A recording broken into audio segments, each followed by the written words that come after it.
Police make a quick arrest after finding a man dead near railroad tracks in Lexington.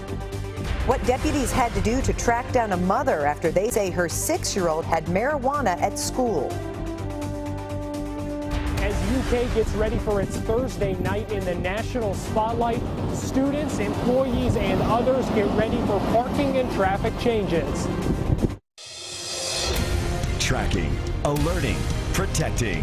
This is WKYT News at 5. It didn't take police long to make an arrest in Lexington's latest murder. Police say that John Kaywood killed James Doug Holiness near Man o' War Boulevard and Nichols Park Drive overnight. Investigators caught Kaywood just hours later, and now they need help solving another part of the case. Our Sean Moody has more in our top story at 5. Lexington police say this initially came in as a call about an assault. When they got out here to the area of Man o' War and Nichols Park, they say they found James Doug Holiness's body under an overpass behind this wooded area.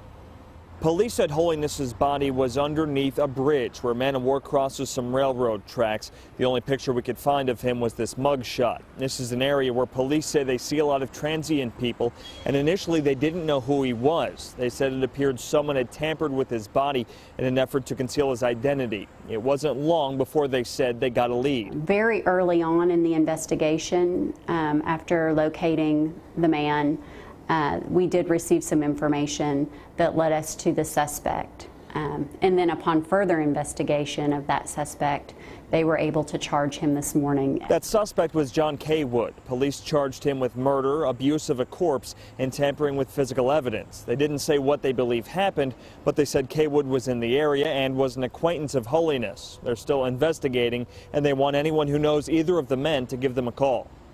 Doesn't matter how small the information is or how small they believe the information is, we would still like them to call and provide that for our detectives.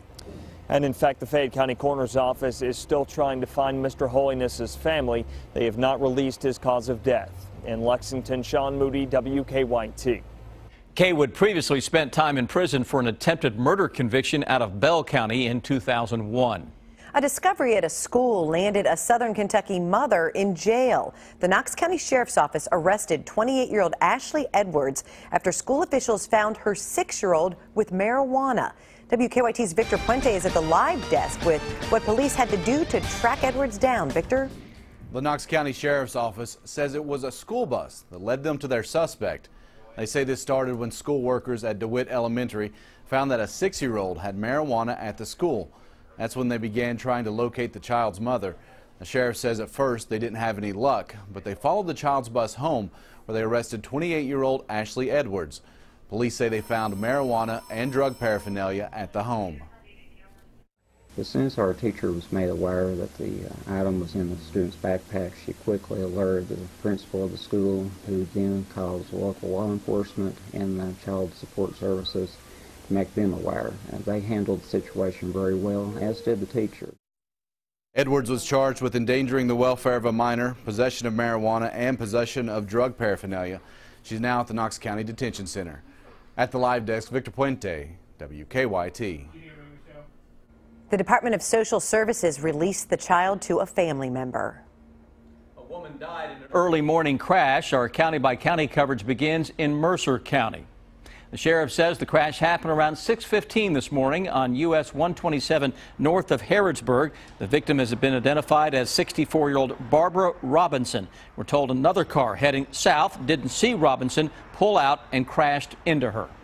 You can see but it's a little difficult getting out there, but it's just traffic that time of morning, a lot of traffic. The driver in the other vehicle went to the hospital to be checked out. We're told that she is okay. The family of a missing Russell County woman is offering a reward. Whitney Copley's family is offering $5,000 for information leading to her whereabouts. The 24-year-old disappeared on September 30th after telling her family she was going out. Police searched Dunville in Casey County for signs of Copley last weekend. Our stretch of nice fall weather continues, but tonight we could see the coldest air of the fall season so far. WKYT meteorologist Jim Caldwell is here with an early check of the forecast. Jim. And that could also mean, Jennifer, that we track some patchy frost here in our area as well. That's going to be a possibility early on your Thursday morning as that chilly air settles in. And then we track what I'm going to reference as a cloud front. It's a cold front that gets here on Friday, but it's mainly going to bring us to cloudy skies with a stray shower chance. But that cold air is really going to be dominant as we get into your Saturday. It is just going to absolute tank. Well, here is what we have out there right now. We are running in the upper 60s, low 70s in most cases out there on this Wednesday afternoon, Wednesday evening time period. We go through the rest of it here with a 24-hour planner. Look how quickly we drop tonight by 8 o'clock. We're at 59 degrees, 51 at 11. How about a good 39 degrees to get things going in the morning around 8 o'clock. And then tomorrow we are close to 70 yet again with a warm and breezy day expected for you. And then for folks heading out to see the Cats and Auburn tackle, well, we're going to see very nice weather for that. Even a little bit of a chill at the end of it, which is of course what you expect at a football game. But maybe a good hard freeze coming this weekend. We will track that coming up for you in just a few minutes. Looks like great weather, though, for tomorrow night's game. The Wildcats playing a rare Thursday night home game tomorrow. While it's exciting for the university and all the fans, it does create some parking problems for students and staff at UK. Our Garrett Weimer's live now at Commonwealth Stadium with more on the changes. Garrett? Well, the evening rush hour is now underway out here. This time tomorrow, they'll be ready to combine football game day traffic with that as well. UK administrators say it's a great opportunity to have the national spotlight here, but with the game on a weeknight, it means a lot of preparation and a lot of changes for folks on and near campus. Tomorrow, many students and employees will not be able to park where they normally do on a work day or class day. It's a very big deal because we're basically being just put out in the middle of the week instead of we understand on the weekends, but in the middle of the week during class time.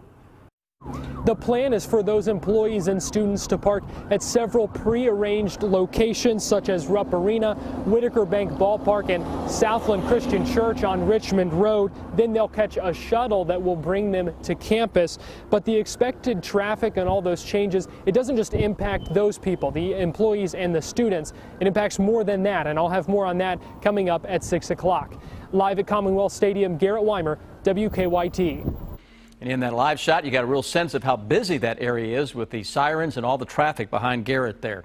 Well, this afternoon, Fayette County Public Schools sent a letter home to parents saying buses could be running behind because of game day traffic tomorrow. So everybody's going to need to be extra patient tomorrow if you're anywhere near campus tomorrow. Right. Once Thursday night's football game is over, UK fans can then switch their attention to basketball. This year's team will be introduced at Big Blue Madness Friday night. But first, they had UK Media Day today. WKYT's Rob Bromley is here with our Big Blue coverage. Rob? Well, plenty of questions as John Calipari heads into his 7th season as coach of the Wildcats. UK hosting Media Day, and the first question tossed out at Cal was if freshman Skal Labissiere will be playing. Kentucky does not acknowledge that players are certified until the first game. Reports have circulated over the last couple of weeks that Labissiere has not been certified by the NCAA. Everything is good to go, and we'll, like we do here, it's on the first day. You know, if you don't know, I got to explain the process. There's probably 50 players that have a review. Last year we had 5 players have a review. A couple of them got cleared the week before the game. This year there was more than one. Every year we've been here, players go through the review. You won't believe this, it's always the best players who go through the review. Labissiere told us he expects to play in the first game of the season. We will hear from him a little bit later. The big man from Haiti came to this country following the 2010 earthquake. Thank you, Rob. And we will televise Before the Madness, a special on the CW Lexington from 5:30 to 7 Friday night. Will Vice President Joe Biden join the Democratic race for president? We look at what role last night's debate might play in his decision. Many people use them, but dietary supplements can be dangerous. We'll find out how people end up in the hospital in Better Living. A threat closed schools in Montgomery County today. School leaders talk about the decision on WKYT News at 5:30.